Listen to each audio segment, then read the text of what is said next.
Hello all! Welcome to lens on food. అరటికాయ అంటే పక్కన పెట్టేయడం కాదండి. అరటికాయలో పొటాషియం ఎక్కువ ఉంటుంది తెలుసా? అండ్ ఇది మన బీపీని కంట్రోల్ చేయడంలో చాలా ఉపయోగపడుతుంది. అండ్ మరీ ముఖ్యంగా అరటికాయలో ఫైబర్ ఎక్కువగా ఉండడం వల్ల డైజెషన్‌కి చాలా మంచిది.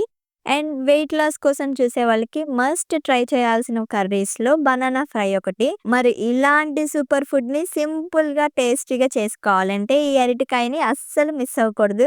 అరటికాయలో షుగర్ లేదు. సో, డయాబెటిక్ వాళ్ళు కూడా చాలా కాన్ఫిడెంట్‌గా తినే వెజిటబుల్స్‌లో బనానా ఒకటి. ఈ డిష్‌లో ఆయిల్ తక్కువ, టేస్ట్ ఎక్కువ. ఇక ఐరన్ కడాయిల్లో చేయడం వల్ల ఐరన్ డెఫిషియన్సీ ఉన్న వాళ్ళకి చాలా యూజ్ అవుతుంది. ఈ ప్రాసెస్ వచ్చేసి as it is aloo fry లానే ఉంటుంది. సౌత్ ఇండియాలో అరటికాయల్లో 10 రకాల రెసిపీస్ చేయొచ్చు. వాటిలో ద బెస్ట్ బనానా ఫ్రై అని చెప్పొచ్చు. మీరు కూడా ట్రై చేసి ఎలా వచ్చిందో కామెంట్ చేయండి. Thank you for watching. Please subscribe the channel.